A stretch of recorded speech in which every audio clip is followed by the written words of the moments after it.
नमस्कार विद्यार्थी मित्रांनो, एका नवीन अपडेटसोबत आपण आहोत. तर अपडेट काय बघा, तर मित्रांनो अपडेट आहे आर टीची काही लिस्ट आहे. तर त्यांची ती लिस्ट या ठिकाणी लागलेली आहे बघा. आपल्याला जी आर टीची वेबसाईट आहे studentmarks.go.in या वेबसाईटवर यायचं आहे आणि या वेबसाईटवर येऊन बघा तुम्हाला या ठिकाणी काही महत्त्वाचे पॉईंट्स दिलेले आहे. ते वन बाय वन आपण एक एक पॉईंट बघून घेणार आहोत बघा. तर 2025-26 साठी जी काही आर टीची लॉटरी आहे ती लागलेली आहे, लिस्ट निवड यादी लागलेली आहे बघा. तर पहिला पॉईंट आहे बघा या ठिकाणी आर टी 25% ऑनलाईन प्रवेश अर्ज स्थिती पाहत असताना सर्व्हरच्या पलीकडे जाऊन पोर्टल स्लो होऊ शकते. त्यामुळे पालकांनी संभ्रमात न पडता काही वेळाने पुन्हा प्रयत्न करावा.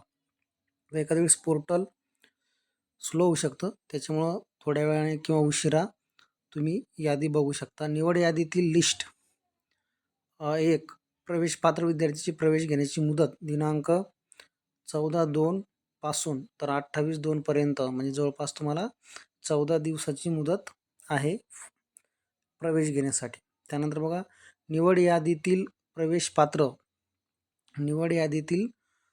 पात्र बालकाच्या पालकांनी अर्ज भरताना जी कागदपत्रे नोंदवली आहे त्या सर्व कागदपत्रांच्या मूळ प्रती व साक्षांकित प्रती घेऊन जाव्यात. तसेच आपल्याला मिळालेल्या अलॉटमेंट लेटरची प्रिंट त्यांच्या लॉग इनमधून किंवा पडताळणी समितीकडे जाऊन काढून घ्यावी. पालकांनी आपल्याबरोबर आर टी पोर्टलवर असलेली हमी पत्राची प्रिंट देखील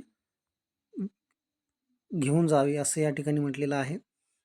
नंतरचा काय मुद्दा आहे बघा, पुढचा मुद्दा आहे बघा आर टी ऑनलाईन प्रवेश प्रक्रिया सन 2025-26 या वर्षाकरिता निवड यादीतील प्रवेश पात्र बालकांच्या पालकांना त्यांच्या मोबाईलवर SMS प्राप्त होतील. परंतु पालकांनी फक्त SMSवर अवलंबून न राहता आर टी पोर्टलवरील अर्जाची स्थिती या टॅबवर आपला अर्ज क्रमांक लिहून लॉटरी लागली अथवा नाही याची खात्री करून घ्यावी.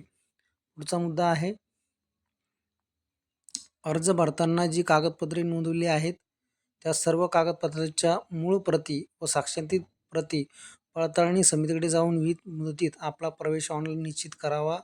आपला प्रवेश ऑनलाईन निश्चित झाला याची रिसीट पडताळणी समितीकडून घेणे आवश्यक आहे. त्यानंतर बघा प्रतीक्षा यादीतील विद्यार्थ्यांनी अर्जाची स्थिती या टॅबवर आपला अर्ज क्रमांक लिहून प्रतीक्षा यादीतील आपला नंबर पाहावा.